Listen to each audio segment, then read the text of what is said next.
అభివృద్ధిని అడ్డుకుంటాం, అరాచకాలు సృష్టిస్తామంటే వైసీపీ నాయకులకు తగిన గుణపాఠం చెబుతామని మంత్రి కొల్లు రవీంద్ర హెచ్చరించారు. వైసీపీ 5 ఏళ్ల పాలనంతా దోపిడీ, దుర్మార్గం తప్ప మరేమీ లేదని మండిపడ్డారు. కన్నుపడిన భూమిని కబ్జా చేసిన ఘనత జగన్దేనని విమర్శించారు. పేదల బియ్యం బొక్కేసిన పేర్ని నానికి చంద్రబాబు గురించి మాట్లాడే అర్హత లేదని ధ్వజమెత్తారు. జోగి రమేష్ తప్పు చేశారనే కనీస ఆలోచన లేకపోగా పోలీసుల్ని బెదిరిస్తున్నారని ఆగ్రహం వ్యక్తం చేశారు. ఇవాళ జోగి రమేష్ చేసింది మహాపాపం. ప్రజలు కోరుకున్నటువంటి ప్రభుత్వాన్ని ఇబ్బంది పెట్టాలని ప్రయత్నం చేశాడు. లిక్కర్ స్కామ్ చేశాడు. అరెస్ట్ అయ్యి నిన్న బెయిల్ మీద విడుదలవుతూ నానాయాగి చేస్తా ఉన్నాడు సిగ్గు లేకుండా. చేసిందేమో తప్పుడు పని, చేసిందేమో దొంగ సారా వ్యాపారం. దాంట్లో అరెస్ట్ అయ్యి ర్యాలీలు చేయకూడదా అని చెప్పి సీనియర్ పోలీస్ ఆఫీసర్ మీద ఏలెత్తి మాట్లాడుతూ ఉన్నాడు. ఖచ్చితంగా ఇది కేవలం మీకు ఇంకా సిగ్గు లజ్జ లేదు. చంద్రబాబు నాయుడు గారి ఇంటి మీదకి వెళ్తాం, మళ్ళీ తుప్పు రేగొడతారు. ఇవాళ మీరు చేస్తున్నటువంటి చేష్టలు చూస్తామంటే ప్రజలే విసిగిపోయారు. మీకు అరెస్ట్ అయ్యావు, దొంగసారా వ్యాపారంలో అరెస్ట్ అయ్యి కుట్రపూరితమైనటువంటి కార్యక్రమాలు చేయాలంటే సిట్లో మొత్తం విచారణలో బయటకు వచ్చింది.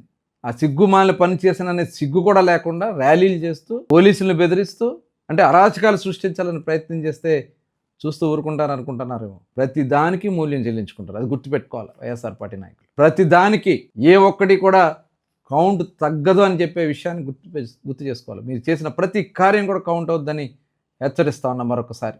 చాలా రాష్ట్రం ప్రజలు సంతోషంగా ఉన్నారు. రాష్ట్రం అభివృద్ధి చెందుతూ ఉంది. పక్క రాష్ట్రాలతో పోటీ పడి ఇవాళ దేశంలోనే ముందంజలో ఉంది.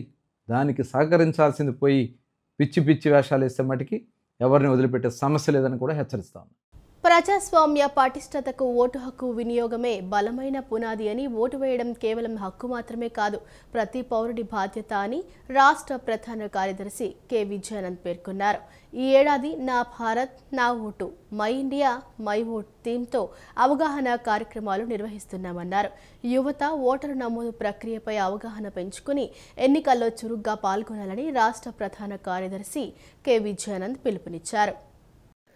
ప్రజాస్వామ్య వ్యవస్థల్లో ఓటు హక్కు అత్యంత విలువైనదని, అర్హత కలిగిన ప్రతి పౌరుడు తప్పనిసరిగా ఓటరుగా నమోదు చేసుకుని ఓటు హక్కును వినియోగించుకోవాలని రాష్ట్ర ప్రధాన కార్యదర్శి కె విజయానంద్ తెలిపారు. తుమ్మలపల్లి కళాక్షేత్రంలో 16వ జాతీయ ఓటర్ల దినోత్సవం సందర్భంగా ఏర్పాటు చేసిన కార్యక్రమానికి ముఖ్య అతిథిగా రాష్ట్ర ప్రధాన కార్యదర్శి కె విజయానంద్ హాజరై మాట్లాడుతూ ప్రతి సంవత్సరం జనవరి 25న జాతీయ ఓటర్ల దినోత్సవాన్ని జరుపుకుంటామన్నారు. భారత ఎన్నికల సంఘం 1950 జనవరి 25న స్థాపించబడిన ప్రకారం ఈ రోజున నిర్వహిస్తామన్నారు. ఓటింగ్ ప్రక్రియలో పౌరుల భాగస్వామ్యాన్ని పెంచడం, ముఖ్యంగా యువ ఓటర్లను ప్రోత్సహించడం మరియు వారి హక్కులు, బాధ్యతలపై అవగాహన కల్పించడం ఈ దినోత్సవ ప్రధాన ఉద్దేశమన్నారు. ఈ ఏడాది నా భారత్ నా vote, my India my vote థీమ్తో అవగాహన కార్యక్రమాలు నిర్వహిస్తున్నామన్నారు. ఓటు వేయటం కేవలం ఒక హక్కు మాత్రమే కాదు, ప్రతి పౌరుడి బాధ్యత అని అన్నారు. ప్రతి ఓటు ప్రజాస్వామ్య భారత నిర్మాణానికి బలమైన పునాది వేస్తుందన్నారు. భారతదేశం ప్రపంచంలోనే అతిపెద్ద ప్రజాస్వామ్య దేశమని, దీని బలం పౌరుల భాగస్వామ్యంలోనే ఉందన్నారు.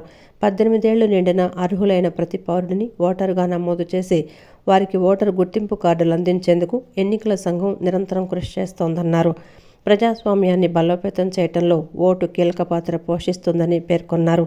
స్వేచ్ఛాయుత, నిష్పక్షపాత ఎన్నికల నిర్వహణకు ఎన్నికల సంఘం కట్టుబడి ఉందని తెలిపారు. ముఖ్యంగా యువత ఓటరు నమోదు ప్రక్రియపై అవగాహన పెంచుకొని ఎన్నికల్లో చురుగ్గా పాల్గొనాలని రాష్ట్ర ప్రధాన కార్యదర్శి కె విజయానంద్ పిలుపునిచ్చారు. చీఫ్ ఎలక్టోరల్ అధికారి వివేక్ యాదవ్ మాట్లాడుతూ భారత ఎన్నికల సంఘం అక్టోబర్ 1950లో స్థాపించబడిన సందర్భంగా ప్రతి సంవత్సరం జనవరి 25న జాతీయ ఓటర్ల దినోత్సవాన్ని జరుపుకుంటున్నామన్నారు. గతంలో ఓటరుగా నమోదు చేసుకోవడానికి కేవలం జనవరి 1వ తేదీని మాత్రమే ప్రామాణికంగా తీసుకునేవారు. ఇప్పుడు కొత్త చట్టం ప్రకారం 18 ఏళ్లు నిండిన వారు సంవత్సరంలో 4 తేదీలలో జనవరి 1, ఏప్రిల్ 1, జూలై 1, అక్టోబర్ 1గా ఓటరుగా నమోదు చేసుకోవచ్చన్నారు. కొత్త ఓటర్లు ఆన్లైన్ ద్వారా లేదా సంబంధిత బిఎల్ఓ ద్వారా దరఖాస్తు చేసుకోవచ్చన్నారు. ఫారం 8 ద్వారా తమ చిరునామాను మార్చుకోవచ్చన్నారు. కేవలం ఎపిక్ కార్డు ఉండడం వల్ల ఓటు వేసే హక్కు రాదని, ఓటర్ జాబితాలో మీ పేరు ఉందో లేదో సిఇఓ వెబ్సైట్లో తప్పనిసరిగా తనిఖీ చేసుకోవాలన్నారు. యువతను ప్రోత్సహించడానికి ఎన్నికల సంఘం పాఠశాలలు, కళాశాలలో ఎలక్టోరల్ లిటరసీ క్లబ్లు, పోలింగ్ స్టేషన్లు, పాఠశాలల వద్ద ఓటర్ అవగాహన కార్యక్రమాలు నిర్వహిస్తోందని చీఫ్ ఎలక్టోరల్ అధికారి వివేక్ యాదవ్ తెలిపారు. As all of us know, India is the world's largest democracy, and the strength of our democracy lies in the participation of its citizens. Voting allows us to choose our representatives and have a voice in governance. When we vote, we take part in shaping the future of our nation. Similarly, becoming a voter is a significant milestone in every citizen's life. It is a right that empowers us to shape our country's future. As per Constitution of India, every citizen above 18 years of age has the right to vote.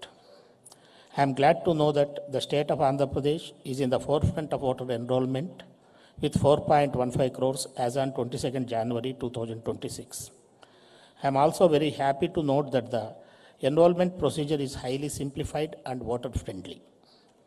Applications can be filed online as well as to the booth level officers at their doorstep. Andhra Pradesh has successfully achieved a milestone in the realm of enrollment of voters with 100% photographs and issue of epic cards to the citizens. We are celebrating the National Voters Day at all the district headquarters, 175 assembly constituency headquarters, and at 46,397 polling booths. The Election Commission is taking various initiatives to increase the participation of the young electors in electoral process. Till now, the citizen has to wait for attaining the age of 18 years as on 1st January of the year for enrollment as an elector. Now, newly amended law provides an eligible citizen who is going to attain the age of 18 years on any of the subsequent qualifying dates, that is 1st April, 1st July or 1st October, to enroll as a voter. This facilitates the youth to enroll as an elector as soon as he or she attains 18 years as on the above. దీన్ని నేను ప్రాథమిక హక్కుగా భావిస్తానని చెప్పేసి అన్నారు. ఉదాత్తమైన భావన చూడండి, వాళ్ళు ఎంత ఉదాత్తంగా సముచిత న్యాయస్థానం ఈ ఓటు హక్కు గురించి స్పందించింది. అయితే నా ఉద్దేశంలో ప్రాథమిక హక్కుగా ఎన్నికల హక్కుని, ప్రజలకున్న హక్కుని గౌరవించిన దాని వలన ప్రత్యేకమైన హక్కులు ఏమీ కలగవు. ఎందుకంటే ఒకసారి ప్రాథమిక హక్కులు కనుక ఏర్పడితే న్యాయస్థానాలు విధిగా ప్రతి ఒక్క రిట్ పిటిషన్ని స్వీకరించాల్సి వస్తుంది. వేలాది లక్షలాది కేసులు న్యాయస్థానాల ముందు కనుక ప్రాథమిక హక్కుకి అవరోధం కలిగింది అని కనుక చేస్తే న్యాయస్థానాలు ఎట్లా పరిష్కరిస్తాయి, సరైన సమయంలో ఎలా స్పందిస్తాయి? అంచేత నేను చాలా కాలం దీన్ని ప్రాథమిక హక్కుగా చేస్తే మంచిదేమో అన్న వాదనని కొంత దాంట్లో ఉన్న వాస్తవత, దాంట్లో ఉన్న ఆదర్శాన్ని ఒప్పుకున్నప్పటికీ చివరికి అది రాజ్యాంగ హక్కుగా ఉండటమే సముచితం అని చెప్పేసి నేను కూడా. ఇంద్రకీలాద్రిపై కొలువయున్న జగన్మాత శ్రీ కనకదుర్గమ్మ వారి సన్నిధిలో మాఘశుద్ధ సప్తమిని పురస్కరించుకొని రథసప్తమి వేడుకలు అత్యంత ఆధ్యాత్మిక వాతావరణంలో కన్నుల పండువగా నిర్వహించారు. ఆలయ ప్రాంగణంలో ఏర్పాటు చేసిన ప్రత్యేక పూజా మండపంలో సూర్య భగవానుడికి శాస్త్రోక్తంగా అర్చనలు, పూజలు జరిగాయి. సూర్య భగవానుని ప్రతిబింబించేలా విశేష ముగ్గు భక్తులను విశేషంగా ఆకట్టుకుంది. ఈ ముగ్గు వద్ద వేద పండితులు ప్రత్యేక పూజలు నిర్వహించారు. ఇంద్రకీలాద్రిపై కొలువైన జగన్మాత శ్రీ కనకదుర్గమ్మ వారి సన్నిధిలో మాఘశుద్ధ సప్తమిని పురస్కరించుకుని రథసప్తమి వేడుకలు అత్యంత ఆధ్యాత్మిక వాతావరణంలో కనుల పండుగగా నిర్వహించారు. ఈ కార్యక్రమంలో ఆలయ చైర్మన్ బొర్రా రాధాకృష్ణ, ఆలయ ఈవో వికేసి నానాయక్ ముఖ్య అతిథులుగా పాల్గొన్నారు. వారితో పాటు ట్రస్ట్ బోర్డు సభ్యులు మన్నే కళావతి, శ్రీమతి పద్మావతి ఠాగూర్, ఇతర ప్రముఖులు ఈ పూజా కార్యక్రమాల్లో పాల్గొన్నారు. ఆలయ స్థానాచార్యులు, వైదిక కమిటీ సభ్యులు మరియు వేద పండితుల మంత్రోచ్చారణల మధ్య సూర్య భగవానునికి భక్తి శ్రద్ధలతో నమస్కారాలు సమర్పించారు. సూర్య భగవానుని ప్రతిబింబించేలా వేసిన విశేష ముగ్గు భక్తులను విశేషంగా ఆకట్టుకుంది. ఈ ముగ్గు వద్ద వేద పండితులు ప్రత్యేక పూజలు నిర్వహించారు. రథసప్తమి పర్వదినాన్ని పురస్కరించుకొని ఆలయ ప్రాంగణంలో ఈ పవిత్ర పర్వదినాన సూర్యరశ్మిని స్మరిస్తూ నిర్వహించిన పూజల్లో పెద్ద సంఖ్యలో భక్తులు పాల్గొని తరించారు. ఈ సందర్భంగా ఆలయ చైర్మన్ బొర్రా రాధాకృష్ణ మాట్లాడుతూ లోకబాంధవుడైన సూర్య భగవానుని అనుగ్రహం అందరిపై ఉండాలని, అమ్మవారి ఆశీస్సులతో భక్తులకు ఎటువంటి ఇబ్బంది కలగకుండా అన్ని ఏర్పాట్లు చేశామని తెలిపారు. ఈ వేడుకల్లో అధిక సంఖ్యలో భక్తులు, దేవస్థాన అధికారులు, సిబ్బంది పాల్గొన్నారు. ఎమ్మెల్యే సుజనా చౌదరి ఆధ్వర్యంలో సుజనా ఫౌండేషన్ ద్వారా ఏర్పాటు చేసిన 2 అత్యాధునిక ఉచిత మొబైల్ మెడికల్ వాహనాలను మాజీ ఉపరాష్ట్రపతి ముప్పవరపు వెంకయ్య నాయుడు ప్రారంభించారు.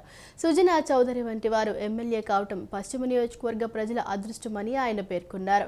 ప్రతి డివిజన్కు ఒక సమన్వయకర్తను నియమించి ప్రజా సమస్యల పరిష్కారానికి కృషి చేయటం గొప్ప విషయమన్నారు. ప్రజాప్రతినిధులు చట్టసభల్లో హుందాతో వ్యవహరించాలని, ప్రజలకు నీతివంతమైన సేవలు అందించాలని సూచించారు. విజయవాడ పశ్చిమ నియోజకవర్గంలో మాజీ ఉపరాష్ట్రపతి ముప్పవరపు వెంకయ్య నాయుడు పర్యటించారు. ఈ సందర్భంగా ఎమ్మెల్యే సుజనా చౌదరి ఆధ్వర్యంలో సుజనా ఫౌండేషన్ ద్వారా ఏర్పాటు చేసిన 2 అత్యాధునిక ఉచిత మొబైల్ మెడికల్ వ్యాన్లను ఆయన ప్రారంభించారు. ఈ కార్యక్రమంలో ఎమ్మెల్యేలు సుజనా చౌదరి, గద్దె రామ్మోహన్ రావు, బీజేపీ నేత మాధవ్ తదితరులు పాల్గొన్నారు. ఈ మొబైల్ క్లినిక్లలో ఉన్న అత్యాధునిక వైద్య పరికరాలను వెంకయ్య నాయుడు పరిశీలించారు. ఇందులో ఒక వాహనాన్ని వైద్యుల కన్సల్టేషన్ మరియు ఫార్మసీ కోసం కేటాయించగా, మరొక వాహనంలో blood test lab, ECG, two D echo, X-ray వంటి పరీక్షల సౌకర్యాలను కల్పించారు. అనంతరం అక్కడ ఏర్పాటు చేసిన మాజీ ప్రధాని అటల్ బిహారీ వాజ్పేయి విగ్రహాన్ని ఆయన ఆవిష్కరించారు. ఈ సందర్భంగా వెంకయ్య నాయుడు మాట్లాడుతూ, కేవలం విగ్రహాల ఆవిష్కరణకే పరిమితం కాకుండా పేద ప్రజల ఆరోగ్యం కోసం సంచార వైద్యశాలలను ఏర్పాటు చేసిన ఎమ్మెల్యే సుజనా చౌదరిని వెంకయ్య నాయుడు ప్రత్యేకంగా అభినందించారు. సుజనా చౌదరి వంటి వారు ఎమ్మెల్యే కావటం పశ్చిమ నియోజకవర్గ ప్రజల అదృష్టమని ఆయన పేర్కొన్నారు. ప్రతి డివిజన్కు ఒక సమన్వయకర్తను నియమించి ప్రజా సమస్యల పరిష్కారానికి కృషి చేయడం గొప్ప విషయమన్నారు.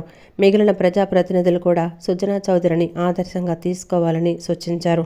విజయవాడలో అవినీతి లేని నాయకుడుగా గద్దె రామ్మోహన్కు మంచి పేరుందని, బెజవాడలో తూర్పు, పశ్చిమ ఎమ్మెల్యేలు ప్రజాసేవలో పోటీ పడుతున్నారని ప్రశంసించారు.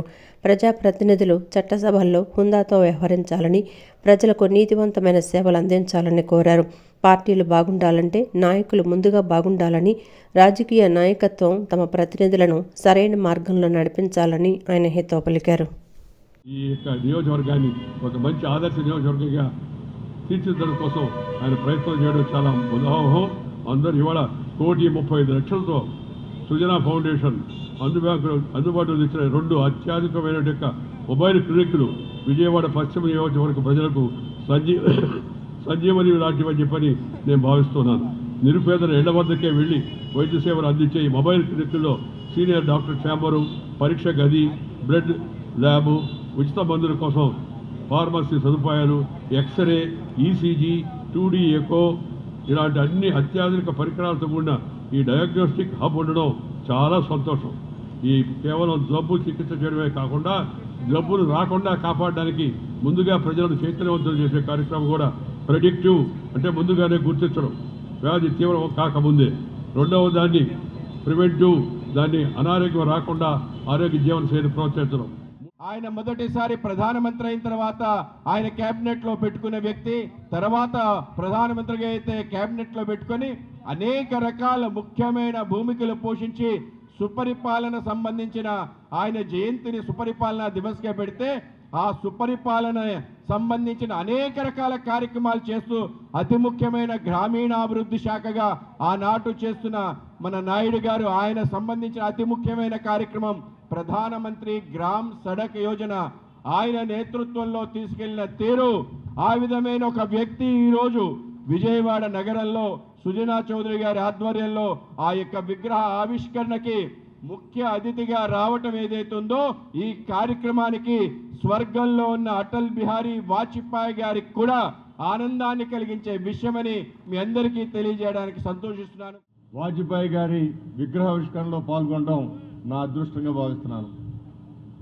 ఎందుకంటే 5 సంవత్సరాలు పార్లమెంట్లో ఆ భవనంలో ఆయన నడిచి వస్తుంటే ఒక లివింగ్ గాడ్ నడిచి వచ్చినట్లు నా మనసు పులకించేది.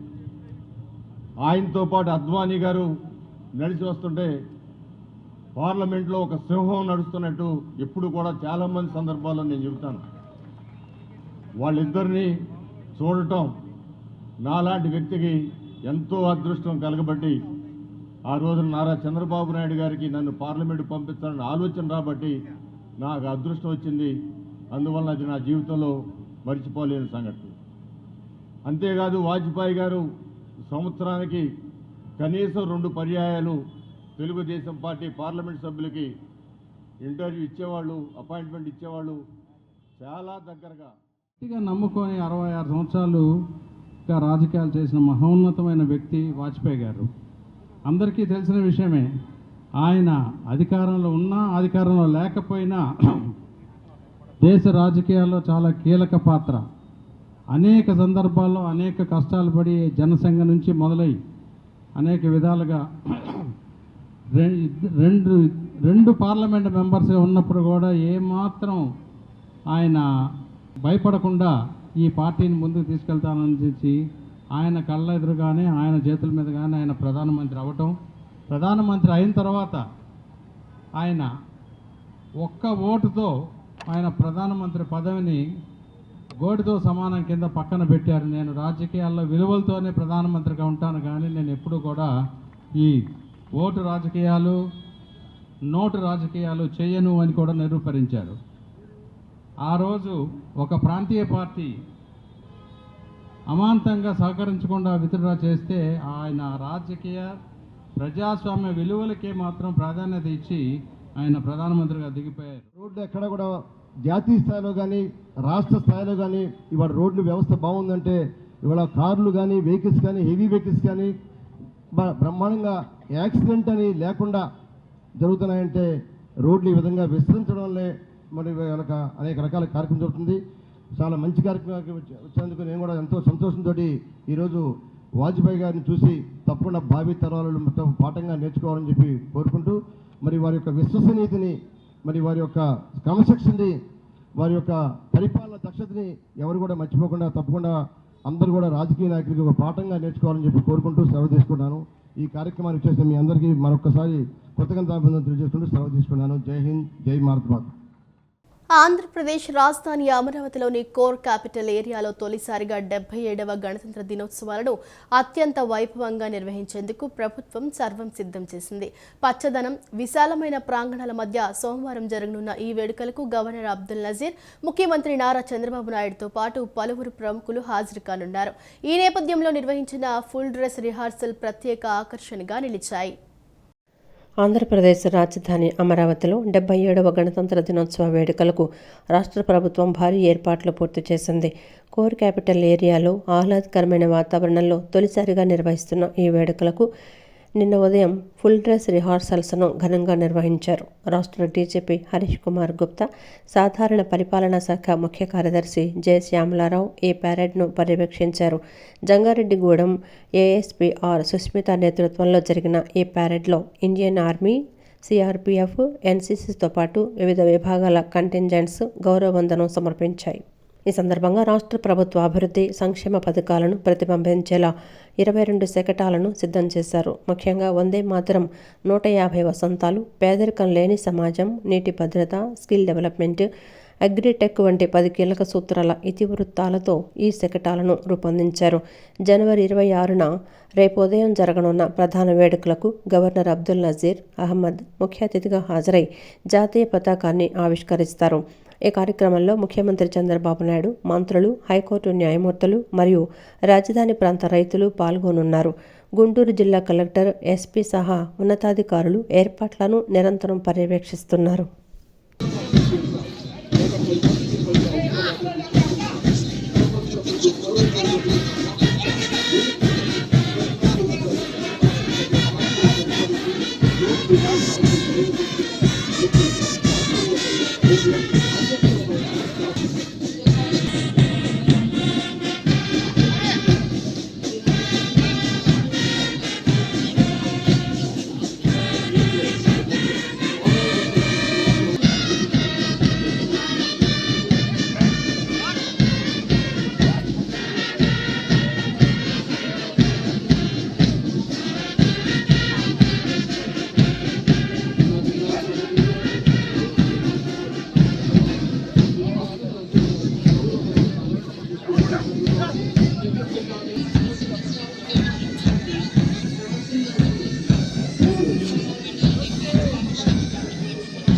స్మైల్ ఉండాలి, స్మైల్ ఉండాలి.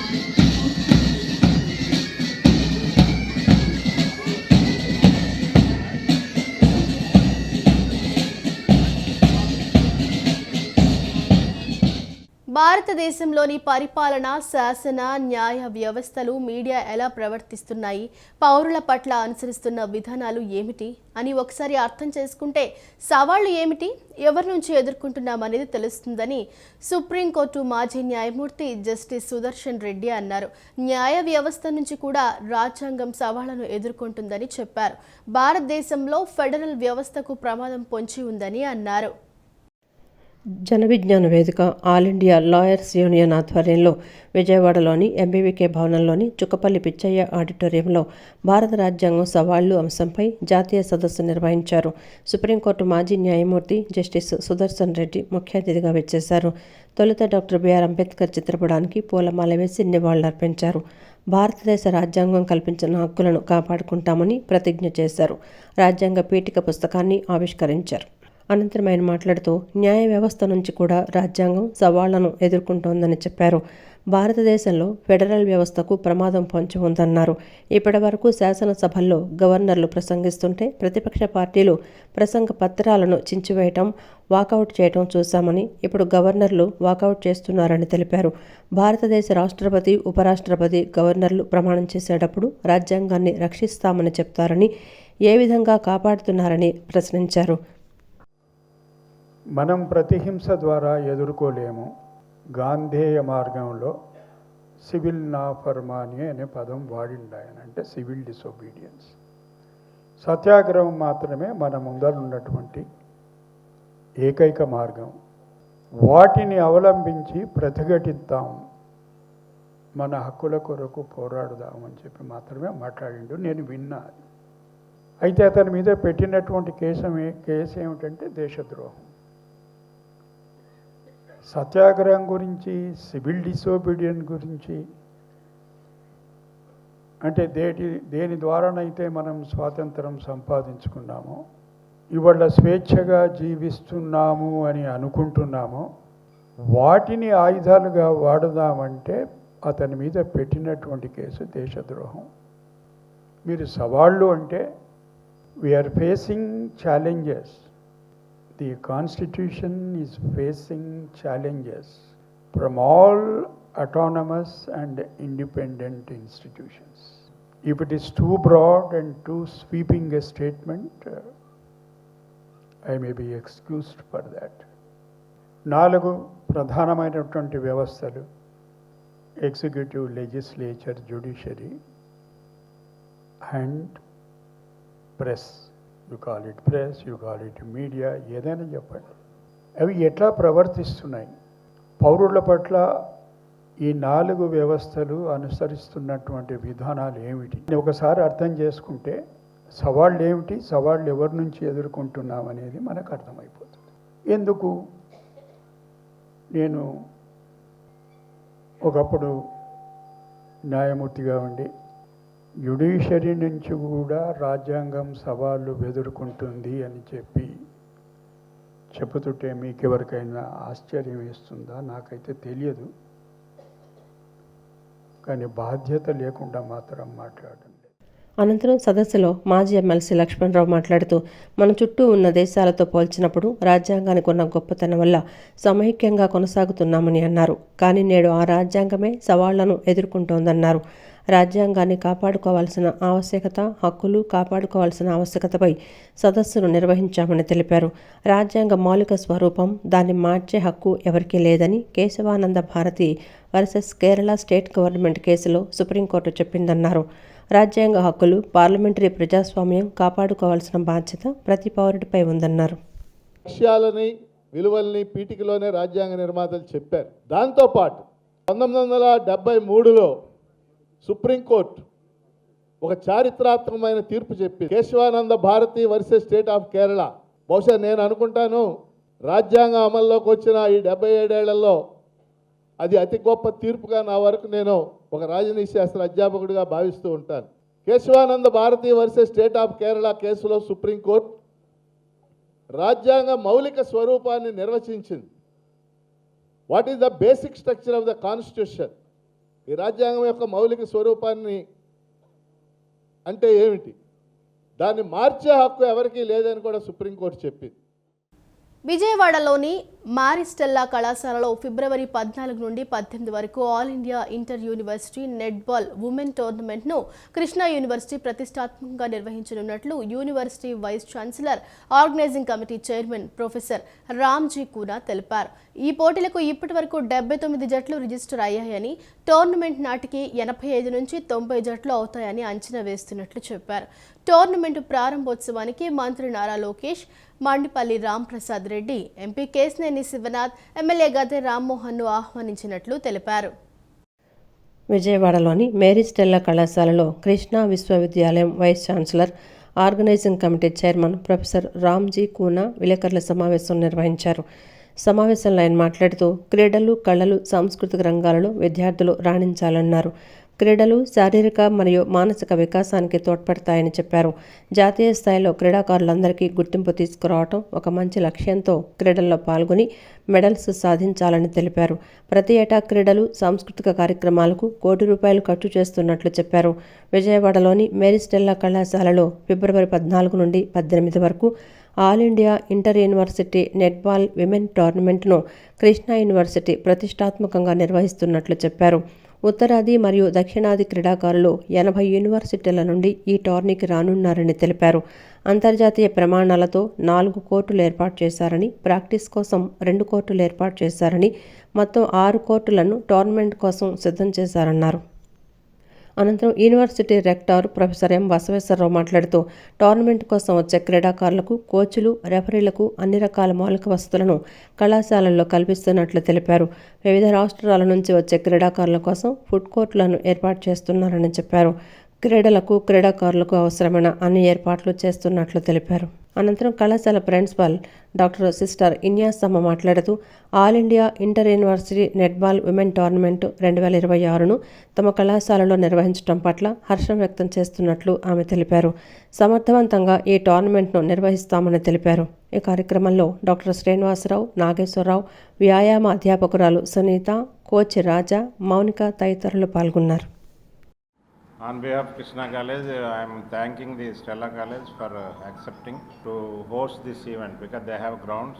That is the one problem most of the colleges don't have that particular part. Because urbanization, only few colleges have this particular facility. That is a little bit handicapped, as you know very well. Krishna University is affiliated to around 150 colleges are there.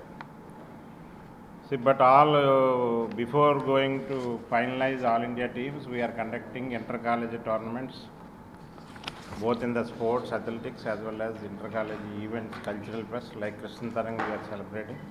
Today softball is also finalized the team for sending all India tournament, which is going to be held in Amravati, that is Maharashtra. So that is the journey what we are doing as far as the second part is concerned, accommodation. Third part, hospitality.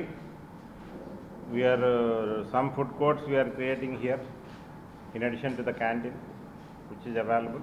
And surrounding generally, because people are coming north and you know the India diversity.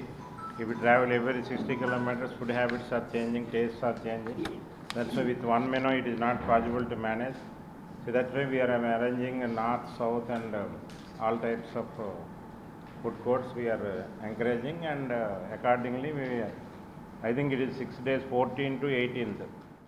విశ్వవిద్యాలయాలు కాబట్టి మన విశ్వవిద్యాలయ ప్రతిష్ట దేశవ్యాప్తంగా పెరిగే విధంగా మేము చేయటానికి సంకల్పంతోనే ముందుగానే అన్ని రకాల ఏర్పాట్లు చేయటం జరిగింది.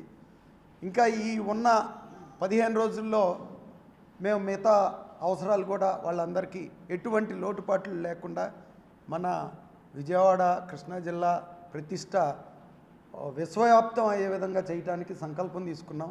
అందుకు పత్రికా ప్రసార మాధ్యమాల మిత్రుల సహకారం ఎంతో అవసరం ఉంది. మీ సూచనలు, సలహాలు ఉంటే అవి కూడా తప్పకుండా పాటిస్తామని తెలియజేస్తూ మాకు ఈ అవకాశం ఇచ్చిన ఈ కార్యక్రమ నిర్వాహకులకు Our campus, we are trying to make all the facilities. Now we are going to see to every minute facility, like especially the accommodation, food, as sir already said that the food courts of from different areas like the south, east, north and west. We are trying to bring different food courts so that we can give those facilities to all the netball teams so that they feel at home here in our campus. And we are really proud to host this event on our campus and trying to give our best to make this event a grand success. రథసప్తమిని పురస్కరించుకుని కృష్ణా జిల్లా పెనంలూరు మండలం పోరంకి గ్రామంలో వేంచేసి ఉన్న శ్రీ అభయాంజనేయ భవానీ శంకర సూర్యనారాయణ స్వామివార్ల దేవాలయం భక్తులతో కిటకిటలాడింది. వేకువజామున 3 గంటల నుంచే భక్తులు భారీగా తరలివచ్చారు. సూర్యనారాయణ స్వామిని దర్శించుకునేందుకు పెద్ద సంఖ్యలో బారులు తీరారు. సూర్యనారాయణుడిని దర్శించుకుని స్వామివారి ఆశీస్సులు పొందారు. రథసప్తమి రోజున సూర్య భగవానుడిని దర్శించుకుంటే 1000 రెట్లు ఫలితం వస్తుందని, సంపూర్ణ శరీర ఆరోగ్యం కలుగుతుందని, 7 జన్మల పాపం పోతుందని ఆలయ అర్చకులు దశరథ రామశర్మ తెలిపారు.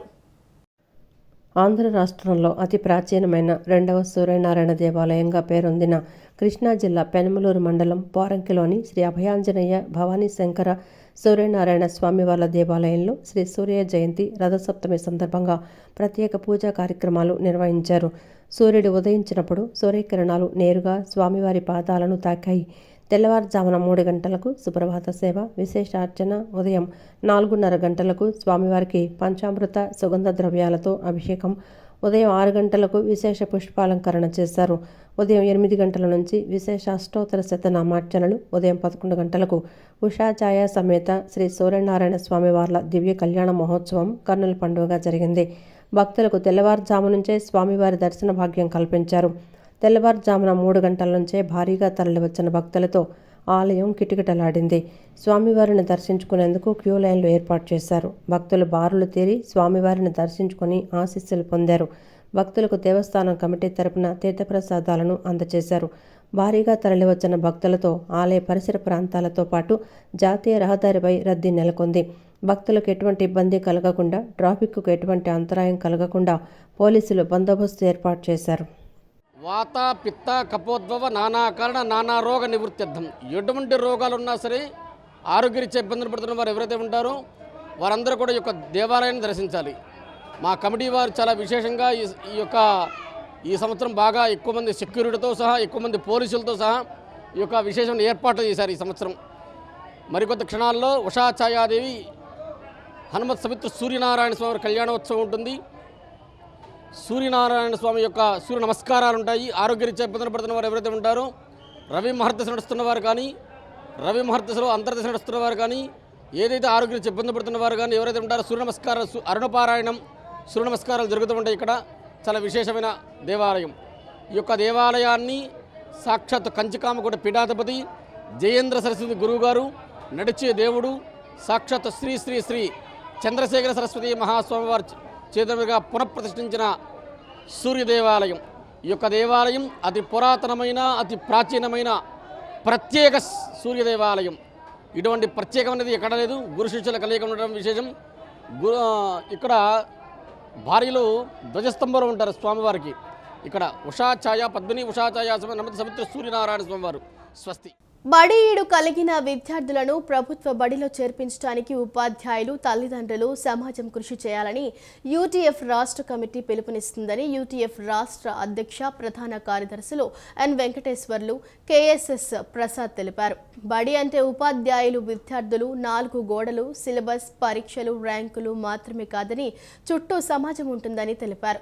చుట్టూ ఉన్న అవసరాలను తీర్చగలిగే విధంగా ప్రభుత్వ పాఠశాలల్లో విద్య నేర్పుతారని, ఈ లక్ష్యాన్ని సాధించడం కోసం ఉపాధ్యాయులు కృషి చేస్తున్నారని తెలిపారు. ఫిబ్రవరి 1, 8 తేదీలో రాష్ట్ర వ్యాప్తంగా అన్ని ప్రాంతాల్లో ప్రాంతీయ సమావేశాలు నిర్వహించిన ఎన్రోల్మెంట్ డ్రైవ్ నిర్వహిస్తున్నట్లు తెలిపారు. యూటీఎఫ్ రాష్ట్ర కార్యదర్శి వర్గం నేడు విజయవాడలోను యూటీఎఫ్ రాష్ట్ర కార్యాలయంలో సమావేశం జరిగింది. సమావేశంలో యూటీఎఫ్ రాష్ట్ర అధ్యక్ష ప్రధాన కార్యదర్శులు ఎన్ వెంకటేశ్వర్లు, కేఎస్ఎస్ ప్రసాద్ పోస్టర్ను ఆవిష్కరించిన అనంతరం మీడియాతో మాట్లాడారు.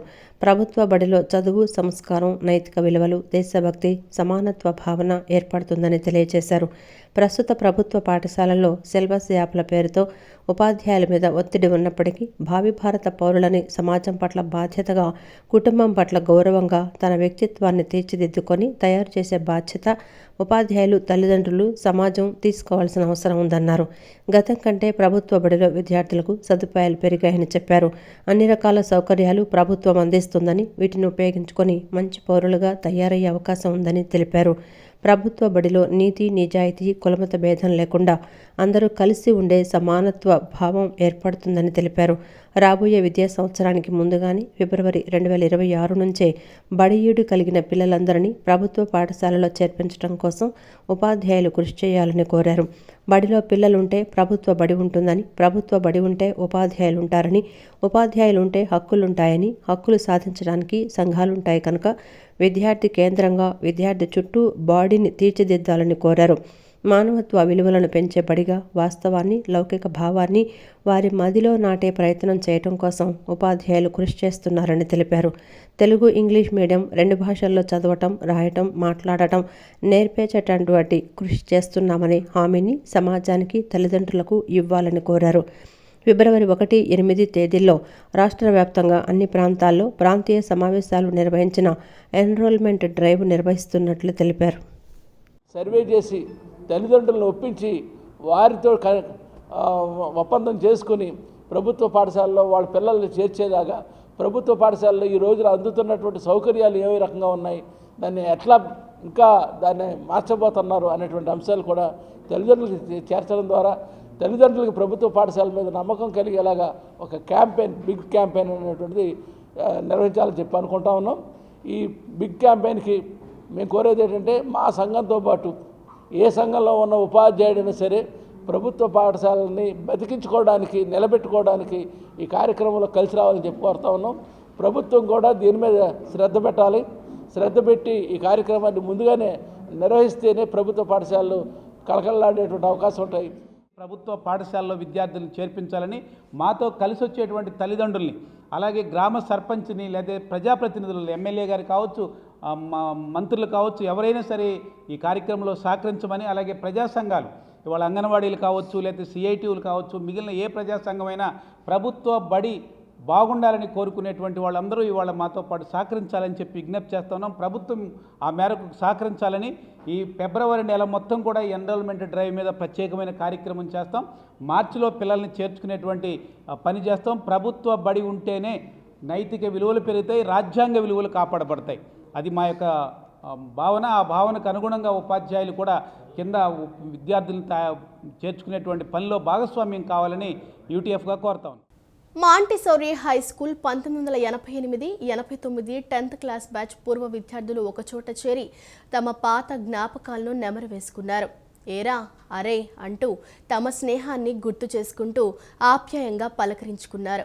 గత ఏడాది తమ గురువులను ఘనంగా సత్కరించుకున్నామని, ఈ ఏడాది మిత్రులందరూ కలిసి సరదాగా గడపటమే లక్ష్యంగా ఈ కార్యక్రమాన్ని ఏర్పాటు చేసుకున్నామని వారు తెలిపారు.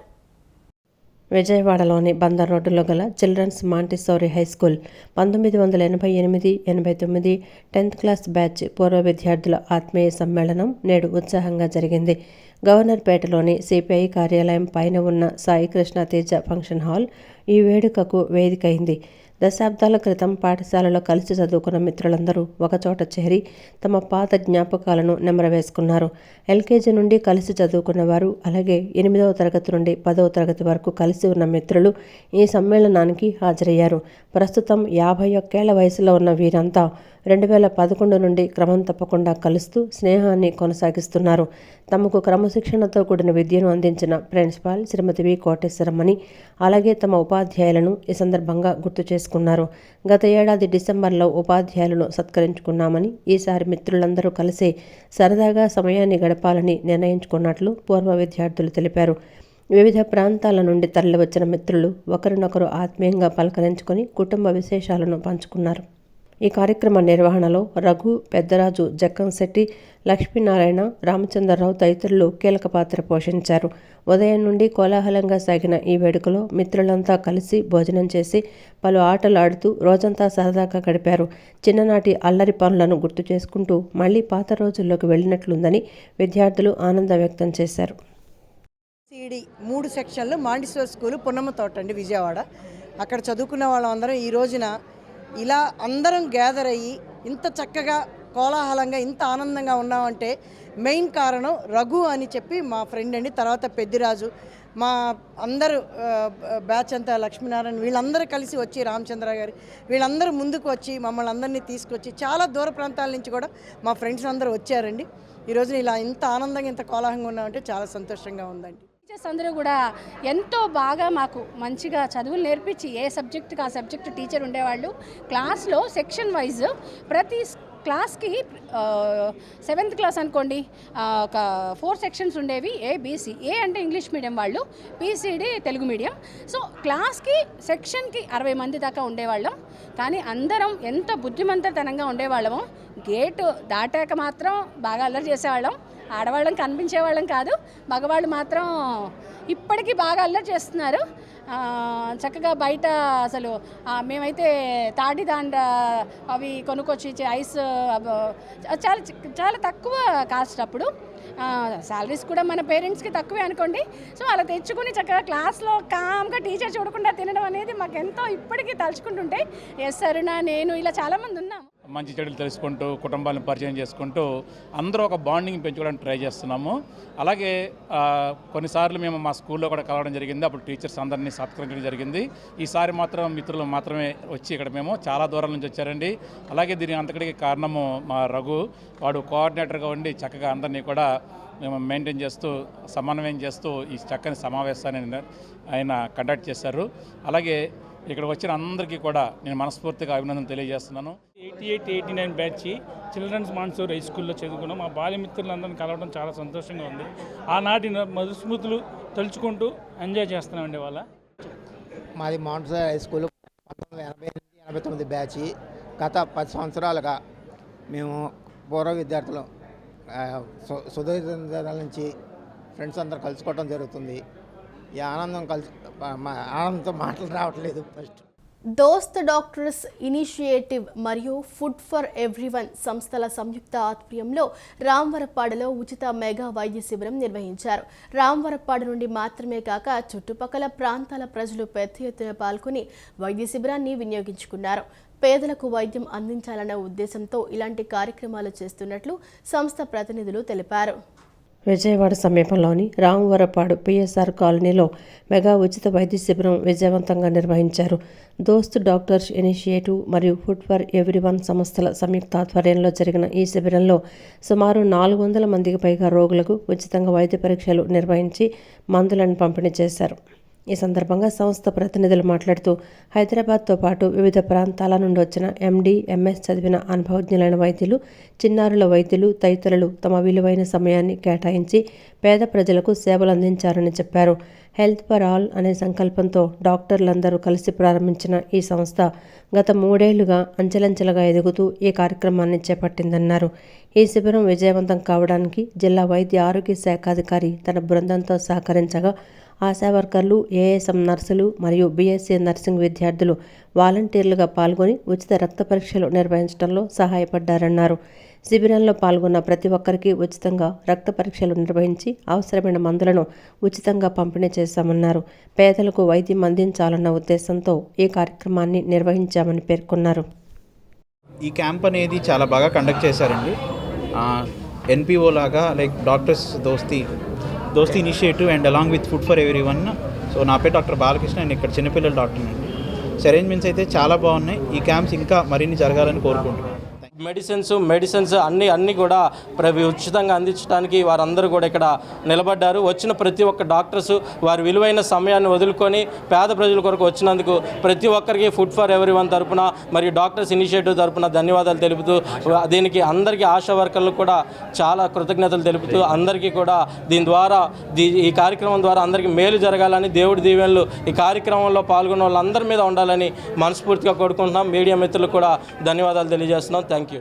ఇది ఫుడ్ ఫర్ ఎవ్రీవన్ వాళ్ళతో పాటు డాక్టర్స్ ఇనిషియేటివ్ కలిసి స్టార్ట్ చేసాము. ఈ డాక్టర్స్ ఇనిషియేటివ్ అనేది మేము డాక్టర్స్ ఫ్రెండ్స్ అందరం కలిసి చారిటీ కోసం స్టార్ట్ చేసాము. హెల్త్ ఫర్ ఆల్ అనే కాన్సెప్ట్ని ముందుకు తీసుకెళ్లాలని చెప్పేసి పేద ప్రజలకి ఫ్రీగా ఉచితంగా మందులను టెస్టులు అవైలబుల్గా చేయాలి అని చెప్పేసి ఆర్గనైజేషన్ స్టార్ట్ చేసాము. ఈ ఈవెంట్కి వచ్చిన ప్రతి ఫ్రెండ్కి, ప్రతి డాక్టర్కి థ్యాంక్ యూ సో మచ్. అలానే ఫుడ్ ఫర్ ఎవ్రీవన్ వాళ్ళందరికీ థ్యాంక్ యూ సో మచ్, బాగా ఆర్గనైజ్ చేశారు. అలానే ఈ క్యాంప్కి వచ్చిన ఏఎన్ఎంస్, బీఎస్సీ నర్సింగ్ స్టూడెంట్స్ వాళ్ళందరికీ చాలా చాలా కృతజ్ఞతలు. మెగా మెడికల్ క్యాంప్ అనేది కండక్ట్ చేయడం జరిగింది. అద్భుతంగా కండక్ట్ చేయడం జరిగిందండి. ఒక ఫ్రెండ్స్ గ్రూప్లో స్టార్ట్ అయిన ఈ ఆర్గనైజేషన్ ఇలా అంచెలంచెలుగా 3 సంవత్సరాలు కంప్లీట్ చేసుకుని మెగా మెడికల్ క్యాంప్ వరకు ఎదగడం చాలా సంతోషంగా ఉందండి. ఇలాంటి మెడికల్ క్యాంపులు, ఇలాంటి చారిటబుల్ డొనేషన్స్ కానీ, ఇలాంటి చారిటబుల్ ఈవెంట్స్ కానీ మరిన్ని చేయాలని కోరుకుంటూ థ్యాంక్ యూ వెరీ మచ్. దీంట్లో ఈ క్యాంప్లో పాల్గొన్న ప్రతి ఒక్కరికి, ఆశా వర్కర్స్ కానించి, డాక్టర్స్ కానించి, మా వాలంటీర్స్ వరకు అందరికీ థ్యాంక్ యూ. ఈ వార్త ఇంతటితో సమాప్తం. నమస్కారం.